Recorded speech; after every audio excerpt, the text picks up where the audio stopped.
జై శ్రీమన్నారాయణ. నేను మీ icon astrologer Gattupalli Suresh Babu. మనము ఇప్పుడు టాపిక్ ఏంటంటే ఏ విషయం గురించి మనం మాట్లాడదామంటే, ఇప్పుడు ఏవైతే మనకి ద్వాదశ రాశులు ఉన్నాయో ఈ యొక్క రాశులకి అలానే లగ్నాలు, ఇప్పుడు ఎలా అయితే మనకి ద్వాదశ రాశులు ఉన్నాయో అలానే లగ్నాలు కూడా ఉంటాయి. అంటే మనకి ఇప్పుడు మేషరాశి ఉందనుకోండి, మేష లగ్నం ఉంటుంది, వృషభ రాశి వృషభ లగ్నం ఉంటుంది. అలానే మనకి రాశులు అయితే ఎన్ని ఉన్నాయో లగ్నాలు కూడా అన్నీ ఉంటాయి. 12 రాశులు 12 లగ్నాలు ఉంటాయి. ఈ లగ్నాల పరిమాణం ఏంటో ఉండేది అంటే 1 గంట 21 నిమిషం ఉంటుంది. ఈ 1 గంట 20 నిమిషం ప్రతిరోజు ఉదయం బ్రాహ్మీ ముహూర్తం నుంచి మనకి సాయంత్రం వరకు నైట్ వరకు కూడా మళ్ళీ ఈ ఒక లగ్నాల పరిమాణం, ఒక లగ్నం అయిపోగానే ఇంకొక లగ్నం ఇంకొక లగ్నం ఇంకొక లగ్నం, అలాగే మనకి ప్రతిరోజు కూడా ఈ 1 గంట 21 నిమిషానికి లగ్నం మారుతూ ఉంటుందన్నమాట.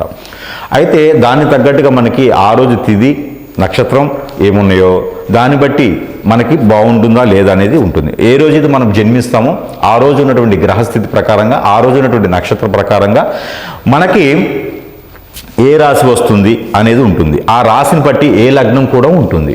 ఆ లగ్నాన్ని బట్టి ఏ గోచారం అంటారు. మనం పుట్టినటువంటి తేదీ నక్షత్రం బట్టేసి ఆ రోజు మనకి ఏ నక్షత్రం ఉందో దాన్ని గోచారం అని కింద భావిస్తారు. ఈ గోచారంలో కనుక 12 స్థానాలు, 12 గడులు ఉంటాయి, 12 స్థానాలు అంటారు. ఆ 12 స్థానాల్లో 9 గ్రహాలు ఉంటాయి. ఛాయాగ్రహాలు పోల్చుకుంటే ఛాయాగ్రహాలు పక్కన పెడితే 9 గ్రహాలు మనం భాగిస్తాం. ఈ యొక్క సాంప్రదాయ ప్రకారంగా 9 గ్రహాలు ఏదైతే ఉందో ఈ 9 గ్రహాలు ఏ స్థానంలో ఉంటే వాటి వల్ల ఈ యొక్క రాశి వారికి, ఆ రాశిలో జన్మించిన వారికి, ఆ నక్షత్రం వారికి ఎలా ఉంటుంది, ఫ్యూచర్లో అంటే వచ్చేటువంటి రోజుల్లో ఎలా అవుతారు, నెక్స్ట్ జనరేషన్కి ఎలా ఉంటుందనేది మనం తెలుసుకోవచ్చు. అయితే దానికి భాగంగా కొన్ని దశలు, కొన్ని నక్షత్రాలు, అలానే ఆ నక్షత్రాల్లో మనం పుట్టినప్పుడు గోచార ప్రకారంగా ఏ గ్రహం ఏ స్థానంలో ఉంటే ఎలాంటి అదృష్టం వస్తుంది అనేది కూడా ఒక్కసారి మనం గమనించినట్టయితే కనుక, మనం ఎగ్జాక్ట్గా తీసుకున్నట్టయితే అంటే కొన్ని రాసులు మనం అయితే మనకి ఇప్పుడు రాసులు, వాటి యొక్క నక్షత్రాలు, అలానే ఏ గ్రహం ఏ స్థానంలో ఉండడం వల్ల ఎలాంటి దోషాలు వస్తాయి, వాటి పరిహారాలు ఏంటి ఒకసారి చూద్దాం. అలా మనం చూసినట్లయితే కనుక ద్వాదశ రాశుల్లో ఒకటి సింహరాశి. ఈ సింహరాశిలో చూసినట్లయితే కనుక స్వస్థానంలో అంటే సింహరాశిలో మక, పుబ్బ, ఉత్తర ఏదైతే 3 నక్షత్రాలు ఉంటాయో ఈ 3 నక్షత్రాలు సింహరాశి కింద వస్తాయి. ఈ సింహరాశిలో పుట్టినటువంటి వారు ఎవరైతే ఉన్నారో వీళ్ళకి కనుక 4వ స్థానంలో గురువు, అలానే 8వ స్థానంలో శని, అలానే 10వ స్థానంలో శని, అలానే 12వ స్థానంలో శుక్రుడు, ఇలా ఉన్న గ్రహస్థితిని ఎలా ఉంటుందని చూద్దాం. శుక్రుడు 12వ స్థానంలో ఉండడం వల్ల అంటే 1వ స్థానం, 6వ స్థానం, 10వ స్థానం, 5వ స్థానం, 7వ స్థానం, 12వ స్థానం, ఇలా శుక్ర భగవాన్ని తీసుకుందాం. ఈ శుక్ర భగవానుడు ఇలా ఉండడం ద్వారా ఎవరికైనా స్త్రీలు సింహరాశిలో ఉన్న వారైతే వారికి గనక 7వ స్థానంలో శుక్ర భగవానుడు ఉండడం వల్ల కళత్ర దోషం అంటారు. అలానే మంచి భర్త కూడా వస్తారు అంటారు. అలానే మనకి అబ్బాయిలు ఎవరైనా పురుషుడు కనుక ఉన్నట్లయితే వాళ్ళకి 5వ స్థానం, 6వ స్థానం, 7వ స్థానంలో కనుక శుక్ర భగవానుడు ఉన్నట్టయితే మంచి భార్య, వెల్ సెటిల్డ్ ఫ్యామిలీ, మంచి జాబు, ఉన్నతమైనటువంటి ఫ్యామిలీ ఉండేటువంటిగా ఆశిస్తుంది. కానీ అలానే కళత్ర దోషం కూడా ఉంటుంది. అది ఎలా? 3వ స్థానంలో గురువు ఉన్నా, 5వ స్థానంలో గురువు ఉన్నా, అలానే 9, 12వ స్థానాల్లో శని భగవానుడితో కలిసి ఉన్నటువంటి శుక్రుడు ఉంటే కూడా ఈ కళత్ర దోషం అనేది ఏర్పడుతుంది. అలాగ శని భగవానుడితో కలిసినటువంటి శుక్రుడు ఎవరైతే ఉన్నారో, అలానే రవి భగవానుడితో కలిసినటువంటి శుక్రుడు ఎవరైతే ఉన్నారో అలా ఉండడం ద్వారా కళత్ర దోషం అంటారు ఈ సింహరాశి వారికి. అట్లా ఉండడం ద్వారా ఏంటంటే అన్ని రకాలుగా గ్రహాలన్నీ బాగుంటాయి, కానీ పెళ్ళిళ్ళు అవ్వవు. పెళ్ళిళ్ళు అయినా కూడా భార్యాభర్తల మధ్యన వెడబాటు ఉంటుంది. ఈ 3వ వ్యక్తి రావడమో వెడబాటు ఉండడమో జరుగుతుంది. అంతా బాగుంది, ఏదో నడిచిపోతుందిలే అనుకుంటారా, అంతలో పిల్లలు పుట్టేదానికి ఉండదు. ఎప్పుడు ఏదో కీసులాడుకుంటూనే ఉంటారు. ఆర్థిక స్థితిగతులు వెనక ముందు ఆడుతూ ఉంటాయి. ఫ్యామిలీలో వెసులుబాటు ఉండదు, జాబులు ఉండవు, వాస్తు ప్రకారం బాగుండదు. దీని ప్రకారం ఇల్లు వాకిళ్ళు అన్నిట్లో కోల్పోతూ ఉంటారు. ఫ్రెండ్షిప్లో గొడవలు అవుతూ ఉంటాయి. ఏది ఎదుగుబాటులో ఉండదు. ఈ సింహరాశి వారికి ఇలాంటి ఇబ్బందులు ఉంటాయి. వీళ్ళన్నీ కూడా ఇలా ఉంది. మీ గోచార ప్రకారంగా కనుక మీరు పుట్టినప్పుడు గ్రహస్థితి అలా ఆ స్థానాల్లో ఉంటే కనుక ఖచ్చితంగా మీకు ఈ శాంతి కానివ్వండి, మీకు ఆ గ్రహాలకు సంబంధించినటువంటి ఏదైనా పరిహారం చేసుకున్నట్లయితే కనుక ఖచ్చితంగా మీకు బాగుండేలా ఉంటుంది. అలానే ఇంకోటి ఏదైతే మనకి 12వ స్థానంలో కనుక శుక్రుడు భగవానుడితో పాటు శని భగవానుడు ఉన్నా, 4వ స్థానం 6వ స్థానం 8వ స్థానం 7వ స్థానంలో కూడా శుక్రుడు భగవానుడితో పాటు శని భగవానుడు ఉన్నా కూడా మీరు గోచార ప్రకారంగా ఉంటే కూడా మీ మీద ఎక్కువగా చెడు కోరికలు పుట్టేటువంటి పురుషులు కానీ స్త్రీలు మీకు ఎదురుగా ఉంటారు. అలానే మీ మీద చెడు ప్రయోగాలు కూడా చేసేటువంటి ఆస్కారం ఉంటుంది.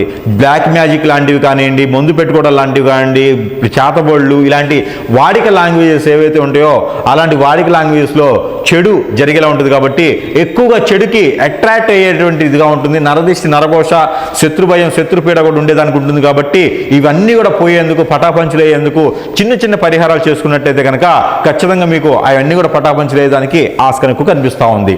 అయితే మీకు ప్రతిసారి కూడా కుదరకపోతే మీరు అట్లీస్ట్ నెలలో ఒక్కసారైనా సరే మనం చెప్పేటువంటి పరిహారాలు చేసినట్టయితే కనుక మీకు గోచార ప్రకారంగా ఉన్నటువంటి గ్రహరీత్యా దోషాలు ఏమైనా ఉంటే కూడా అవన్నీ కూడా తొలగిపోయేసి వెసులుబాటు కనిపించేసి ఆ కార్యాచరణ ఉండేలాగా మీరు మంచి చేసుకునే దానికి ఉండేటువంటి వ్యాపారంలో కావచ్చు, జాబులో కావచ్చు, పెళ్లిళ్ళ విషయంలో కావచ్చు, ఆస్తిపరంగా కావచ్చు, ఉమ్మడి కుటుంబంలో కావచ్చు, అన్ని రకాల బాగుండేందుకు మీరు ఏదైతే ఉంటుందో ఆ ఒక గ్రహరీత్యా కూడా అన్ని చూసుకొని ఈ చిన్నపాటి పరిహారాలు చేసుకున్నట్టయితే కనుక ఖచ్చితంగా మీ అందరు కలిసిపాటు వచ్చేలాగా ఉంటుంది. కాబట్టి ఆ మార ప్రయోగాలు ఏంటంటే పంచలోకాలని ఉంటాయి.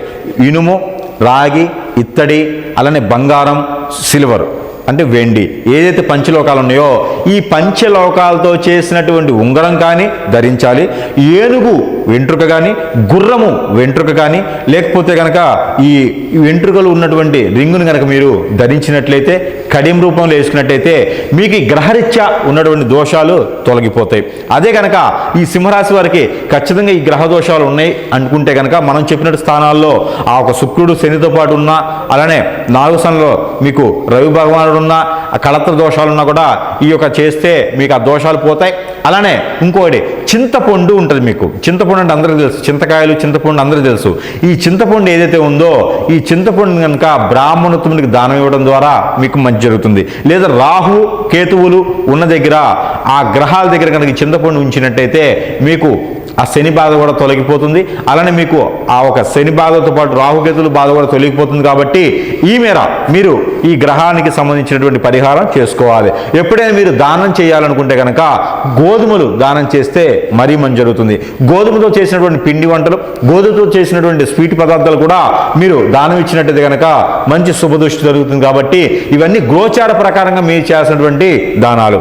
ముఖ్యంగా మీరు చేయాల్సినటువంటి హోమం చండీ హోమం ఒకటి చేసుకుంటే మీకు బాగుంటుంది. మీరు లైఫ్ లాంగ్ ఉండేటువంటి నెంబర్, మీకు ఏదైతే లక్కీ నెంబర్ ఉందో ఆ లక్కీ నెంబర్ మీకు లైఫ్ లాంగ్ ఉండేదానికి 1 అంటే 1, 5 మీకు లక్కీ నెంబర్స్ ఎప్పుడు కూడా ఉంటాయి. 1, 5, 9 ఈ 3 నెంబర్లు మీకు లక్కీ నెంబర్గా ఉంటుంది. కాబట్టి లాంగ్ టైం కూడా మీరు ఏదైనా తీసుకున్నా, మీరు ఎక్కడైనా పెట్టుకోవాలనుకున్నా, ఏదైనా చేయాలనుకున్నా కూడా ఈ 159 అనే దానికి మీరు ఫోన్ నెంబర్ కూడా 159 అనే దానికి తీసుకునేదానికి ఉంటే మీకు ఇది లక్కీ నెంబర్గా ఉంటుంది. లాంగ్ టైం ఉంటుంది. మీకు ఇంకా పర్సనల్గా లక్కీ నెంబర్స్ కానీ పర్సనల్గా ఏమైనా కావాలంటే మీకు సమీప దూరంలో ఉన్న గురువుగారి దగ్గరికి వెళ్తే వారు మీకు చెప్పడం జరుగుతూ ఉంది. ఇప్పుడు ప్రజెంట్ అయితే మాత్రం ఓవరాల్గా చూసినప్పుడు సింహరాశి వారికి ఏంటంటే లక్కీ నెంబర్స్ 159 ఈ 3 ఉంటాయి. కాబట్టి ఈ మేర చిన్న చిన్న వెసులుబాటుతో జీవితాల్ని సక్రమంగా సరిదిద్దుకోవచ్చు. ఈ రక చిన్న ప్రయోగాలు, ప్రయత్నాలు కూడా చేయండి. చిన్న చిన్న పరిహారాలు చేసుకుని అదృష్టవంతులు అవ్వండి. జై శ్రీమన్నారాయణ.